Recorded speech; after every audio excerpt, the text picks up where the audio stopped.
सो कैसे हैं आप सभी लोग। स्वागत है मेरे YouTube चैनल पर और काफ़ी लंबे वक्त के बाद अपन मिल रहे हैं। होप सो आप सभी लोग अच्छे होंगे। और उसी शुरुआत में अब मैं आज एक बड़ा बेसिक टॉपिक की डिस्कस करना चाह रहा हूँ। वेरी बेसिक टॉपिक जिसका नाम है कंडक्शन सिस्टम। तो चलिए शुरुआत करते हैं कंडक्शन सिस्टम का। कंडक्शन सिस्टम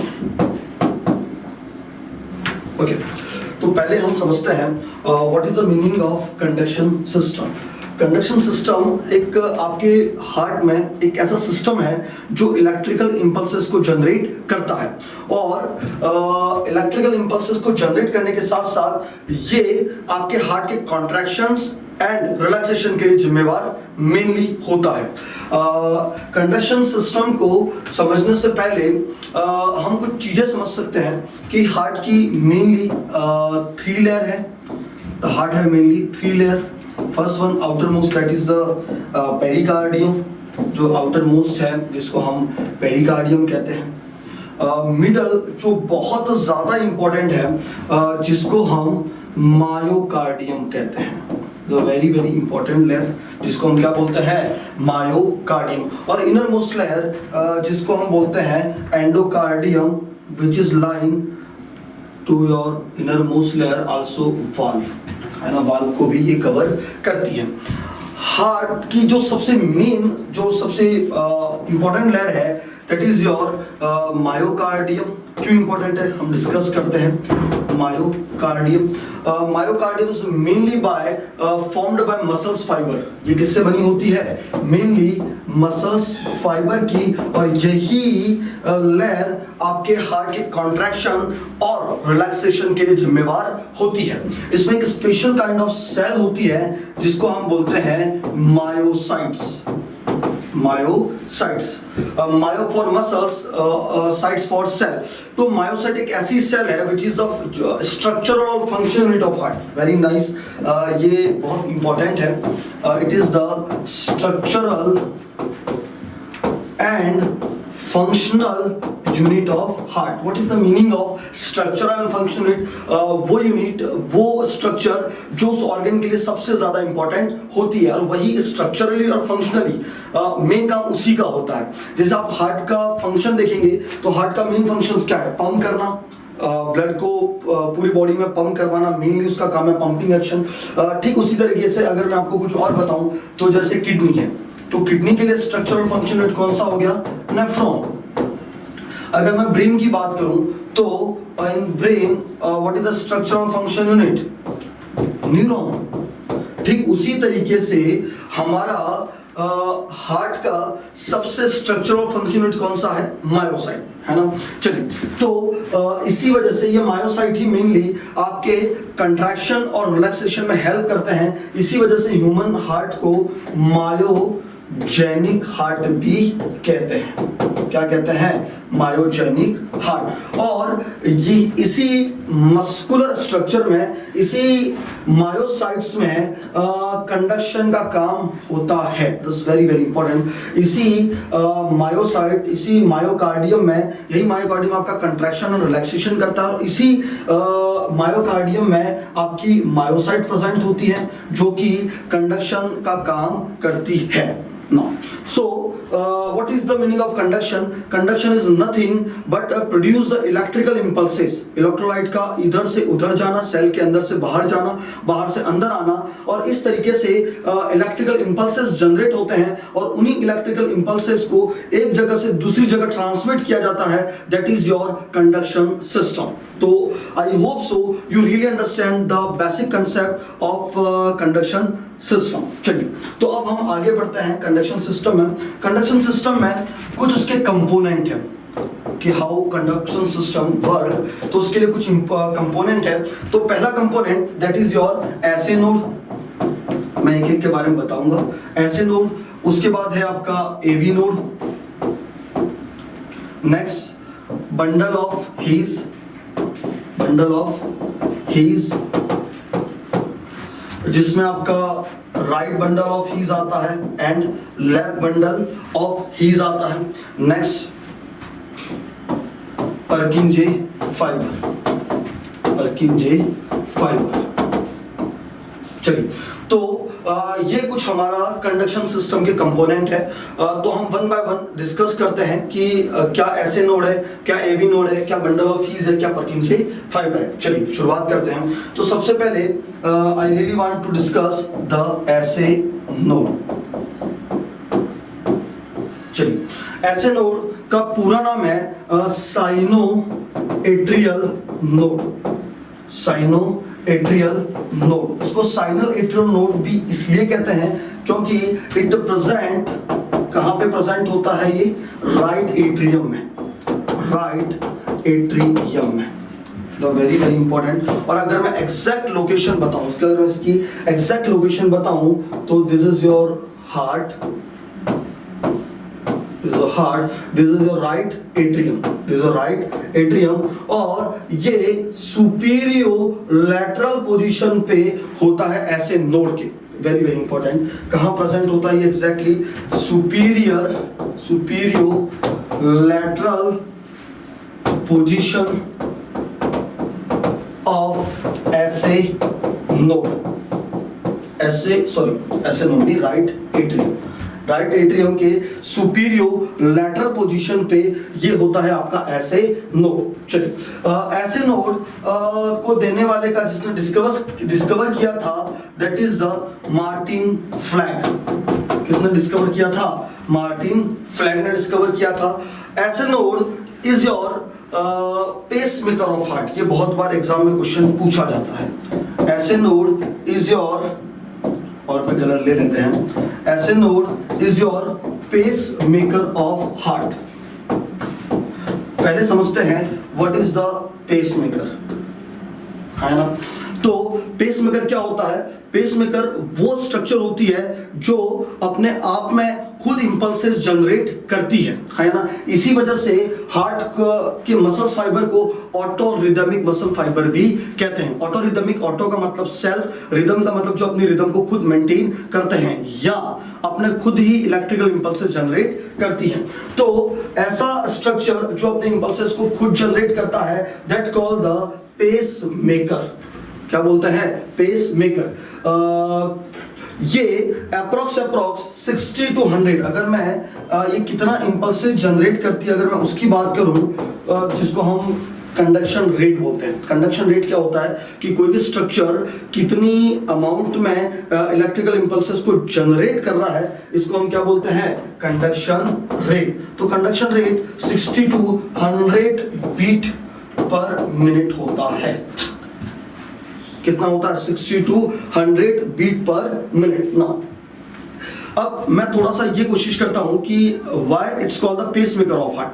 इसको पेस मेकर ऑफ हार्ट क्यों कहते हैं? पहली चीज कि हमको समझ में आ रही है कि just because of it is a autorhythmic fibre, myocytes में कुछ special kind of gap junctions होते हैं, उसकी वजह से इलेक्ट्रोलाइट एक सेल से दूसरी सेल बहुत जल्दी पहुंच जाते हैं और इलेक्ट्रिकल इंपल्सेस वैसे ही चालू होते हैं।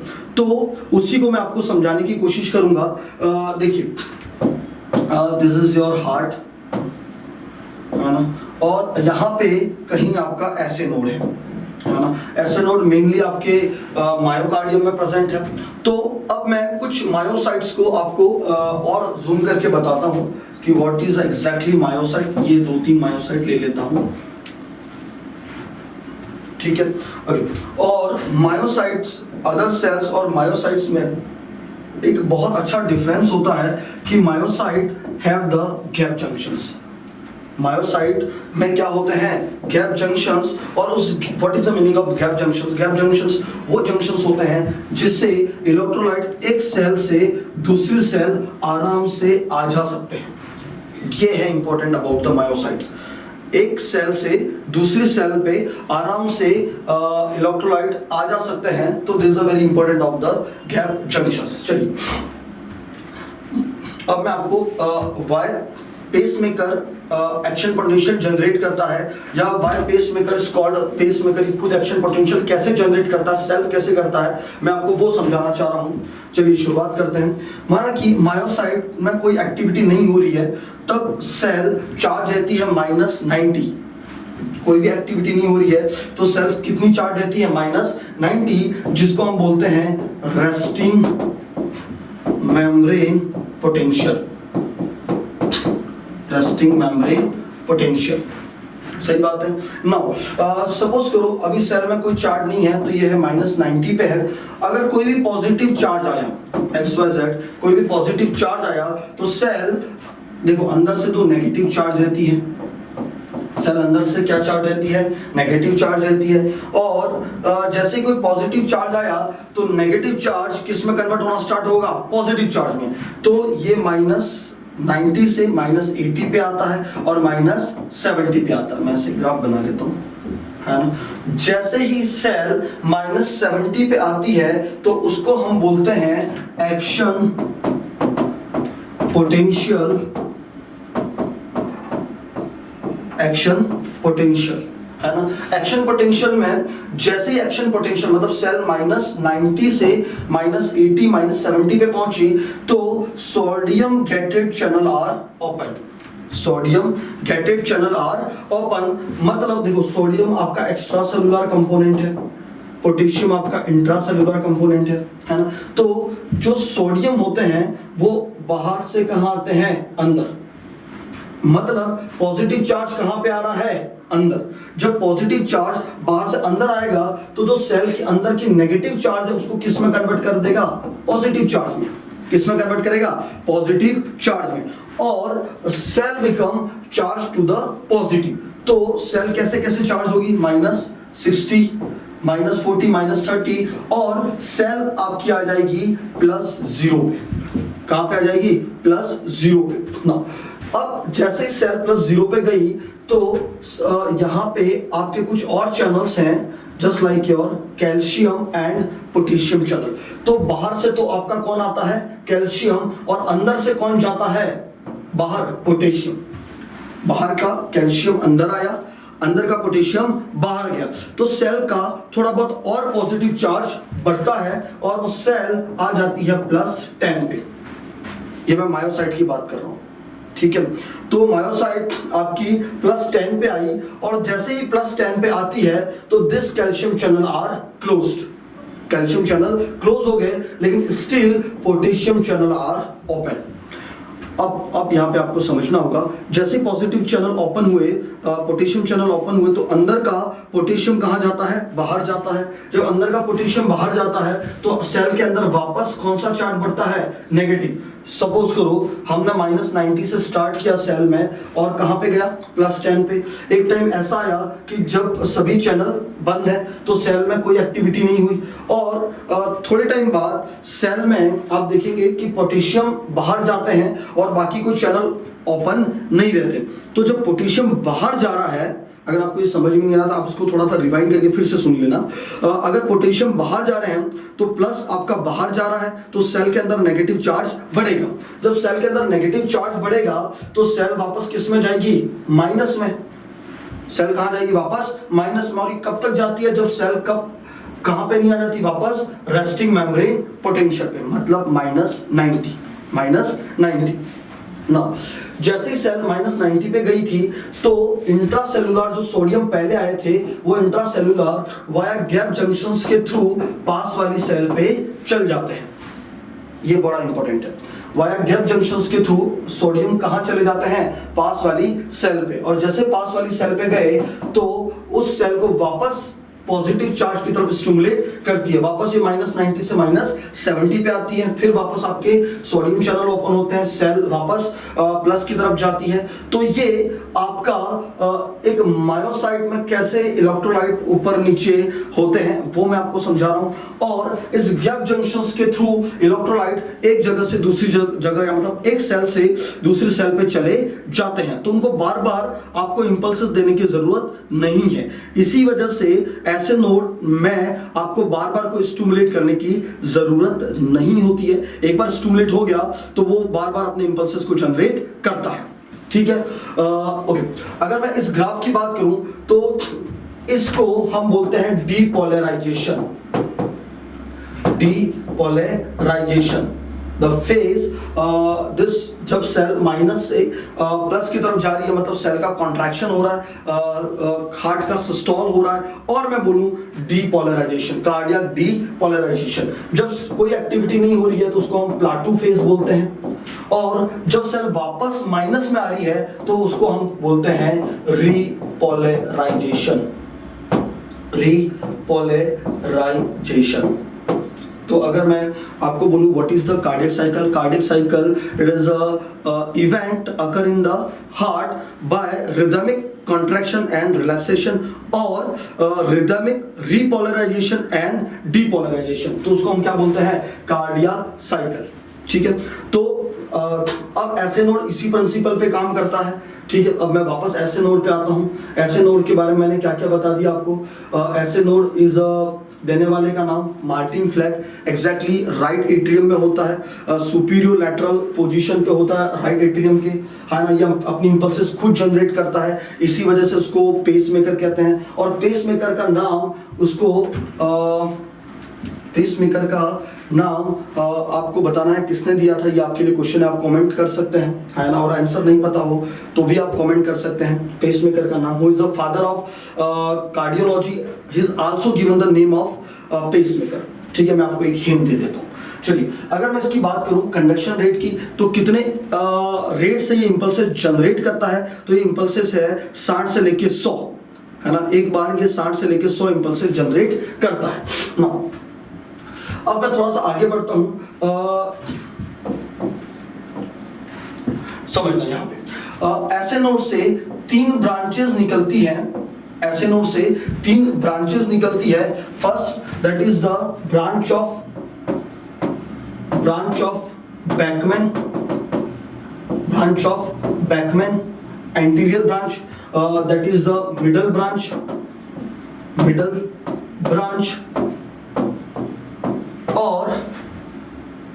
और तीसरी जो ब्रांच है that is the branch of, जिसको हम पोस्टीरियर ब्रांच कहते हैं, ब्रांच ऑफ थोरेल, ब्रांच ऑफ थोरेल, है ना। देखिए, ऐसे नोड ने इंपल्सेस जनरेट किए, ऐसे नोड इंपल्सेस जनरेट करके 3 ब्रांचेस के through, anterior branch, middle branch and posterior branch. This is a very very important branch of Beckmann, really very important. Anterior branch होती है, एक मिडल ब्रांच होती है, और एक ब्रांच होती है जिसको हम पोस्टीरियर या ब्रांच ऑफ थोरेल भी कहते हैं। ये ब्रांच क्या करती है, ये तीनों ब्रांच आपके पूरे इंपल्सेस को होल एट्रियम में, right atrium and left atrium में पूरे इंपल्सेस को ट्रैवल करवाती है, जिसकी वजह से आपका एट्रिया का कंट्रैक्शन, एट्रिया का सिस्टोल होता है। ये वेरी इंपॉर्टेंट। ऐसे नोड क्या करता है, ऐसे नोड आपके एट्रियल के सिस्टोल के लिए जिम्मेवार है वाया 3 ब्रांच, 3 ब्रांचेस के थ्रू ये एट्रियल के सिस्टोल के लिए जिम्मेवार है। और अगर मैं ईसीजी की बात करूं तो ऐसे नोड जब एट्रियल को सिस्टोल करता है तो ईसीजी में आपको पी वेव मिलती है। कौन सी वेव मिलती है, पी वेव। ठीक है नो, एक और क्वेश्चन पूछा जाता है, conduction velocity. What is the conduction velocity, मतलब अगर कोई particular thing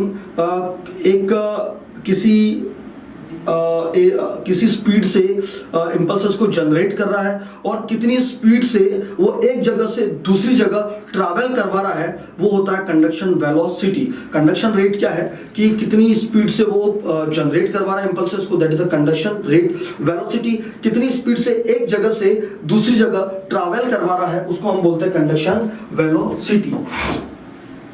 conduction velocity, conduction velocity इसकी होती है 0.05 सेकंड, 0.05 सेकंड, ये उसकी होती है कंडक्शन वेलोसिटी, है ना। तो this is all about the SA node. ऐसे नोड के बारे में कुछ बातें हैं, ये conduction rate, conduction velocity, ECG, ऐसे नोड एट्रियल सिस्टोल करवाता है, it is all about the action, potential की बात हो गई। अगर ऐसे नोड, सपोज करो ऐसे नोड 2 तरीके से एबनॉर्मल बिहेव कर सकता है। पहला कि या तो ऐसे नोड बहुत ज्यादा ही, मतलब 100 से ज्यादा बार इंपल्स जनरेट करने लग जाए, तो जिसको हम बोलते हैं साइनस टेकिकार्डिया, साइनस टेकिकार्डिया, है ना, या बहुत बिलो बिहेव करने लग जाए, मतलब 60 से नीचे इंपल्सेस जनरेट करे, तो उसको हम बोलते हैं साइनस ब्रेडिकार्डिया, है ना। साइनस ब्रेडिकार्डिया से और भी कम करे तो एक और डिसऑर्डर होता है जिसको हम बोलते हैं सिक साइनस सिंड्रोम, सिक साइनस सिंड्रोम, सिक साइनस सिंड्रोम। तो ये कुछ आपका थोड़ा बहुत किसके बारे में है, ऐसे नोड के बारे में। ऐसे नोड के लिए जो सबसे इंपॉर्टेंट बात है वो क्या है, it is a pacemaker of heart. दूसरी, उसकी लोकेशन कहाँ पे है, तो सुपीरियर लैटरल पोजीशन पे है ना। और ये क्या करवाता है, पूरे एट्रिया का कॉन्ट्रैक्शन करवाता है। पूरे एट्रिया का कॉन्ट्रैक्शन करवाने से आपके ईसीजी में जो वेव मिलती है, ईसीजी क्या है, ECG is electrocardiogram. Electrical impulses को अगर आप ग्राफिकल नेचर में रिप्रेजेंट करते हैं तो उसको हम ईसीजी कहते हैं। Exactly it's depend, totally depend on conduction system. चलिए अब आओ चर्चा करते हैं हम एवी नोड के बारे में, है ना। चलिए तो एवी नोड के बारे में चर्चा करते हैं। पहली सबसे इंपॉर्टेंट बात, एवी नोड का पूरा नाम क्या है, तो पूरा नाम है atrio ventricular node, atrioventricular node. इसी का दूसरा नाम एस्चॉफ द्वार नोड। आपको पता होना चाहिए कि एस्चॉफ बॉडी एक बहुत इंपॉर्टेंट कैरेक्टरिस्टिक्स है। एस्चॉफ बॉडी रोमैटिक हार्ट डिजीज की या रोमैटिक फीवर की, आप एक्स्ट्रा नोट्स में लिख सकते हैं, एक्स्ट्रा नोट्स में Aschoff body present in rheumatic fever as well as rheumatic heart disease. Myocardium में कुछ लिम्फोसाइट्स, कुछ मैक्रोफेजेस, कैटरपिलर सेल और neutrophils, plasmin cell, fibrin cell, उन सभी मायोकार्डियम में जमने लग जाती है रोमैटिक फीवर, जिसको हम क्या बोलते हैं, एस्चॉफ बॉडी। वेरी टिपिकल साइन है आपका रोमैटिक फीवर का। चलिए तो अब हम चर्चा करते हैं AV node, atrioventricular node के बारे में। What is the atrioventricular node, एक ऐसा नोड, चलिए मैं डायग्राम से बताता हूँ। देखिए AV node exactly present here, colour change कर देते हैं, exactly present here. Atrioventricular node ये एक ऐसा नोड है जो किससे इंपल्सेस रिसीव करता है, ऐसे नोड से वाया 3 ब्रांचेस। पहला anterior branch, middle branch and posterior branch, है ना। और यही एक ऐसा एरिया है, यही ऐसा नोड है जहां से इंपल्सेस एट्रियम से कहां आते हैं, वेंट्रिकल्स में। कहां पे आते हैं, एट्रियम से वेंट्रिकल में। यही एक ऐसा स्ट्रक्चर है जहां से इंपल्सेस एट्रिया से कहां आते हैं, वेंट्रिकल में। क्यों, क्योंकि this is area is a non conductive. ये कैसा है, नॉन कंडक्टिव। नॉन कंडक्टिव का क्या मतलब है कि जहां से इंपल्सेस आपके एक जगह से दूसरी जगह नहीं जा सकते। तो एक इंपॉर्टेंट क्या है कि यही वो स्ट्रक्चर है जहां से इंपल्सेस कहां से कहां आते हैं, एट्रियम से वेंट्रिकल में। ठीक है ना। अब थोड़ा सा एवी नोड के बारे में चर्चा करते हैं। एवी नोड की अगर आप सेल देखेंगे तो एवी नोड में कुछ सेल्स जिगजैग नेचर में होती है। ये बहुत इंपॉर्टेंट है। किस नेचर में होती है, जिगजैग नेचर में सेल होती है। तो जब करंट पास होता है तो कौन से नेचर में होता है, जिगजैग नेचर में। और जब जिगजैग नेचर में करंट पास होता है तो करंट को पास होने में थोड़ा सा समय लगता है। या कुछ कुछ बुक बोलती है कि एवी नोड कुछ टाइम के लिए इंपल्सेस को होल्ड करती है। इंपल्सेस को क्या करती है, होल्ड करती है। इंपल्सेस को होल्ड करती है ना। देखो आपके इंपल्सेस को होल्ड करता है और इंपल्सेस को होल्ड करने के बाद ही वो आगे इंपल्सेस को भेजता है ना। अगर मैं इसकी बात करूं कंडक्शन रेट की, तो ये 40 से लेके 60 बीट पर मिनट के हिसाब से इंपल्सेस को जनरेट करता है। अब समझिए, आप देखिए ऐसे नोड 60 से 100 और एवी नोड उससे थोड़ा सा कम 40 से 60। ऐसे नोड इंपल्सेस को कम फेंक रहा था, मतलब वेलोसिटी उसकी 0.05 थी, लेकिन इसकी वेलोसिटी बहुत ज्यादा होती है, थोड़ी बहुत वेलोसिटी बढ़ जाती है, जो 0.2 to 0.5 सेकंड हो जाती है। उसका 0.05 था, इसका 0.05 सेकंड है, हाँ या ना। ओके, पहली इंपॉर्टेंट चीज, ये ऐसे नोड से इंपल्सेस को रिसीव करता है, इसके साथ साथ ये कुछ टाइम तक इंपल्सेस को होल्ड करके रखता है। अगर आप ईसीजी में देखेंगे तो ईसीजी में इस टाइम पे कोई भी एक्टिविटी नहीं होती है, जो गैल्वेनोमीटर की जो स्केल है उसमें कोई भी एक्टिविटी नहीं होती है। इसी वजह से अगर आप देखेंगे तो ईसीजी में पीआर सेगमेंट किसकी वजह से आता है? एवी नोड की वजह से। किसकी वजह से आता है? AV node. सपोज करो this is the P wave, है ना, तो this is the P wave Q R S T.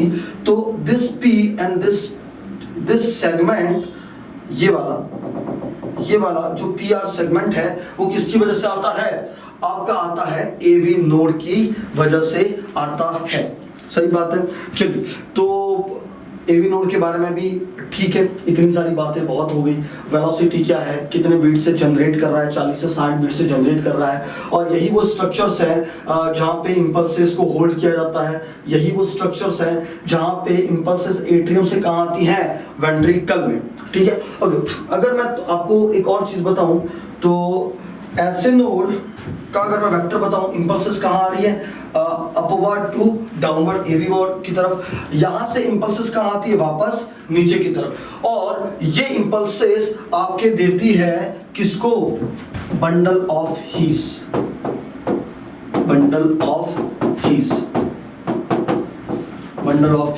I think so William junior his के द्वारा दिया गया था, इसलिए इसका नाम बंडल ऑफ हीस है। कहां पे होता है बंडल ऑफ हीस? तो देख लेते हैं ना। ये हो गया आपका ऐसे नोड, ये हो गया आपका एवी नोड। और इसके बाद इंटरवेंट्रिकुलर सेप्टम में देयर इज अ न्यूरॉन का एक मायोकार्डियम में एक बंडल है जिसको हम क्या बोलते हैं? Bundle of his. ये बंडल ऑफ हीस पहले तो इंटरवेंट्रिकुलर सेप्टम को इंपल्सेस देता है, फिर ये दो भागों में डिवाइड हो जाता है, right bundle and left bundle. किस किस में डिवाइड होता है? Right bundle and left bundle. Right bundle आपके राइट वेंट्रिकल को स्टिमुलेट करता है, जबकि लेफ्ट बंडल आपके लेफ्ट वेंट्रिकल को स्टिमुलेट करता है। ठीक है। ये है आपका बंडल ऑफ हीस। कितने टाइप का होता है? दो प्रकार है, right bundle of his and left bundle of his. After bundle of his के बाद द वेरी वेरी इंपॉर्टेंट जो लास्ट फाइबर है जिसको हम बोलते हैं परकिंजे फाइबर। क्या बोलते हैं? परकिंजे फाइबर कुछ नहीं है, लास्ट इसके कुछ और स्मॉल ब्रांचेस इन मायोकार्डियम में निकलती हैं, है ना, जो क्या करवाती है? पूरे वेंट्रिकल को सिस्टोल करवाती है, और पूरे वेंट्रिकल को सिस्टोल बहुत स्पीड से कराती है। Point to be noted, this is very very important. Purkinje fibre is a small kind of fibre which is present in the whole ventricles, right ventricles and left ventricles, और इसकी conduction velocity सबसे ज्यादा होती है। ये बहुत important है। Conduction velocity सबसे ज्यादा होती है, लेकिन कंडक्शन रेट बहुत कम होती है। कंडक्शन रेट आप समझ रहे हैं ना, what is the conduction rate? Approx conduction rate 20 से 40 बीट पर मिनट होती है, जबकि कंडक्शन वेलोसिटी 0.1 सेकंड होती है, बहुत ज्यादा होती है। इसी वजह से आपका वेंट्रिकल बहुत तेजी से सिस्टोल या कॉन्ट्रैक्शन करता है। और अगर यही चीज अगर आप ईसीजी में देखेंगे, तो क्यूआरएस कॉम्प्लेक्स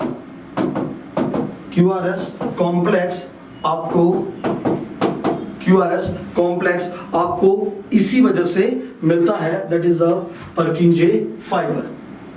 परकिंजे फाइबर की वजह से पूरा वेंट्रिकल सिस्टोल होता है। ये पूरा ऐसे है ना। सबसे पहले ये मेजर इस एरिया को मेजर वेंट्रिकुलर एरिया बोलते हैं, है ना। इट इज द इंटरवेंट्रिकुलर जो आपका बंडल ऑफ हीस करवाता है। और इस area that is the basilar या basal area of heart, basal area of heart, उसको कंट्रैक्शन करवाने में कौन हेल्प करता है?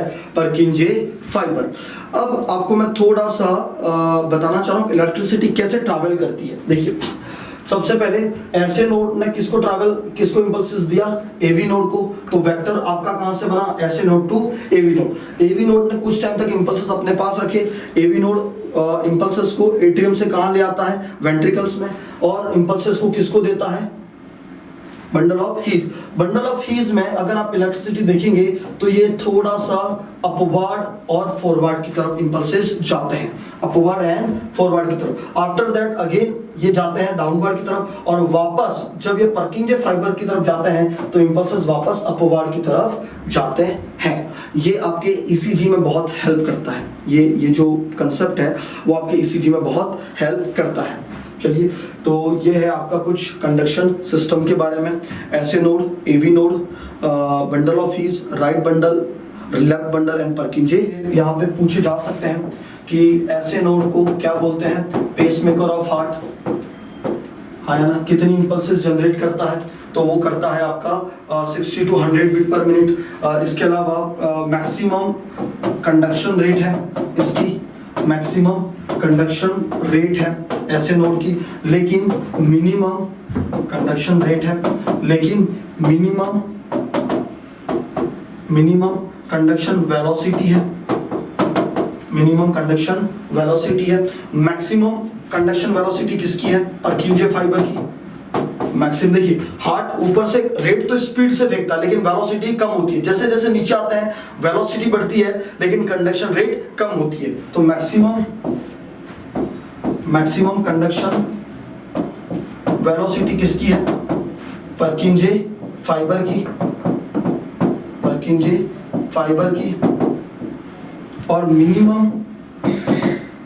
मिनिमम कंडक्शन रेट भी किसकी है? पर्किंजे फाइबर की। यहीं पे आपका ऐसे नोड ब्लॉक आता है, एवी नोड ब्लॉक आता है, जिसको हम AV node block 1, AV node block 2, है ना। ये कुछ क्लिनिकल प्रेजेंटेशन है जो हम बाद में जरूर देखेंगे। तो this is sum up of my conduction system. चलिए, थैंक यू। नवीन है मेरा नाम, और अगर आपने सब्सक्राइब नहीं किया तो बिल्कुल सब्सक्राइब करिए।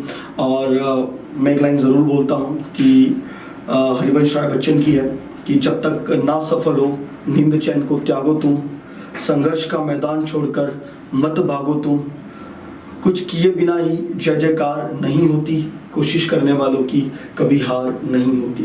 तो कोशिश करते रहिए, पढ़ते रहिए, और कमेंट ज़रूर करिए, शेयर ज़रूर करिए। और अगर मेरा वीडियो सही में पसंद आ रहा है तो अपने दोस्तों के साथ फैलाइए। मैं कोशिश करता हूं कि कैसे भी करके वीडियो और डालूं, लेकिन ज़िंदगी की उलझनों में कुछ ऐसे उलझ जाते हैं कि वीडियो नहीं डाल पाते रेगुलर। फिर भी I will try. Thank you so much, और सब्सक्राइब ज़रूर करिएगा। धन्यवाद।